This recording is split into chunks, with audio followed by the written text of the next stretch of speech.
ఒక మధ్యతరగతి కుటుంబంలో కార్తీక్ అనే యువకుడు ఉండేవాడు. వాడు సిటీలోని ఒక ప్రైవేట్ కంపెనీలో నెలకు కేవలం 20,000 రూపాయల జీతానికి ఉదయం నుండి రాత్రి వరకు గొడ్డులా కష్టపడుతూ విసిగిపోయాడు.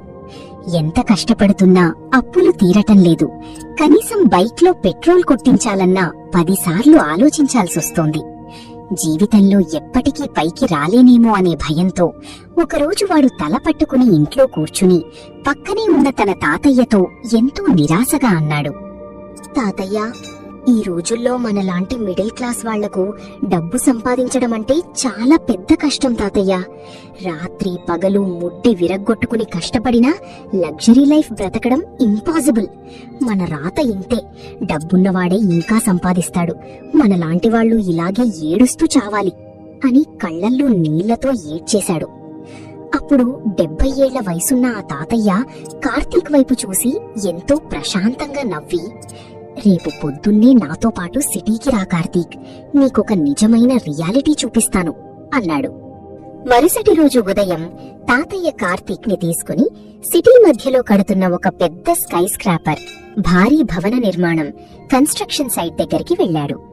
అక్కడ మండుటెండలో కాళ్లు కాలుతున్నా సరే కొందరు కూలీలు నెత్తిన ఇటుకల గంపలు, సిమెంటు బస్తాలు మోస్తూ విపరీతమైన శారీరక శ్రమ పడుతున్నారు. వాళ్ల ఒళ్లంతా చెమటతో తడిసిపోయింది. తాతయ్య ఆ కూలీలను చూపిస్తూ, కార్తీక్, వీళ్లు రోజుకు 12 గంటలు ఒంటి బలమంతా ఉపయోగించి బండ కష్టం పడుతున్నారు కదా, వీళ్లకంటే ఎక్కువ శారీరకంగా కష్టపడేవాళ్లు ఎవరైనా ఉంటారా? మరి వీళ్లు కోటీశ్వరులు ఎందుకు కాలేకపోతున్నారు? ఎందుకు ఇంకా రోజువారీ కూలీలుగానే మిగిలిపోయారు అని అడిగాడు. కార్తీక్ ఆ కూలీల కష్టం చూసి సమాధానం చెప్పలేక సైలెంట్ గా ఉండిపోయాడు. ఆ తర్వాత తాతయ్య కార్తీక్ ని అదే బిల్డింగ్ కింద ఉన్న ఒక ఏసీ ఆఫీస్లోకి తీసుకెళ్లాడు.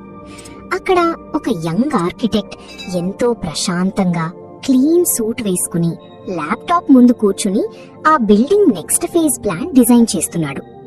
తాతయ్య కార్తీక్ భుజంపై చెయ్యి వేసి ఎంతో ఎమోషనల్ గా చెప్పడం ప్రారంభించాడు. కార్తీక్, బయట ఉన్నవాళ్లు కేవలం చేతులతో ఒంటి బలంతో కష్టపడుతున్నారు. అందుకే వాళ్లకు రోజువారీ కూలీ మాత్రమే దొరుకుతుంది. కానీ లోపల ఉన్న ఇతను బుర్రతో ఆలోచించి ప్లాన్ ఇస్తున్నాడు. అందుకే ఇతను 1 గంటలోనే లక్షల్లో సంపాదిస్తున్నాడు. ఇక్కడే ఉందిరా అసలైన రియాలిటీ. తాతయ్య ఎంతో గంభీరమైన స్వరంతో అన్నాడు. డబ్బు సంపాదించటం అంటే చాలా పెద్ద కష్టం అనుకోవటం నీ మొదటి తప్పు కార్తీక్. రియాలిటీ ఏంటంటే డబ్బు అనేది నీ శారీరక కష్టాన్ని బట్టి రాదు, నీ ఆలోచన విధానాన్ని, థింకింగ్ ని బట్టి వస్తుంది. నువ్వు రోజుకు 20 గంటలు గాడిదలా కష్టపడినా నీ ఆలోచన చిన్నగా ఉంటే నువ్వు అక్కడే ఉండిపోతావు. అది నీ ఆలోచన పెద్దగా ఉండి జనుల సమస్యలను తీర్చే ఒక తెలివైన ఐడియా నీ దగ్గర ఉంటే ఆ డబ్బు నీ వెనకాలే పరిగెత్తుకుంటూ వస్తుంది. సంపాదన పెరగాలంటే కష్టం కాదు కార్తీక్, నీ ఆలోచన విధానం మారాలి. తాతయ్య చెప్పిన ఆ పవర్ఫుల్ మాటలు కార్తీక్ మైండ్ ని ఒక్కసారిగా కదిలించాయి మిత్రమా.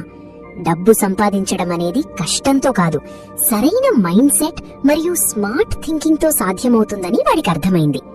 కార్తీక్ వెంటనే కేవలం ఉద్యోగం మీదే ఆధారపడకుండా తనకున్న ఖాళీ సమయంలో జనాభా పడుతున్న ఒక పెద్ద ప్రాబ్లం ని సాల్వ్ చేసే ఒక చిన్న ఆన్లైన్ సర్వీస్ బిజినెస్ ఐడియా మీద బుర్ర ఉపయోగించి పనిచేయడం స్టార్ట్ చేశాడు. మొదట్లో చిన్నగా మొదలైన కేవలం 2 ఏళ్లలో వాడు తన ఆలోచన విధానాన్ని మార్చుకొని ఒక కంపెనీకి ఓనరై కోట్లలో సంపాదించడం మొదలుపెట్టాడు. చూశారుగా మిత్రమా, డబ్బు సంపాదించడం అనేది బండ కష్టం కాదు, అది ఒక మైండ్ గేమ్. మీ ఆలోచనలను మార్చుకోండి, రియాలిటీని గ్రహించండి, విజయం మీ సొంతమవుతుంది.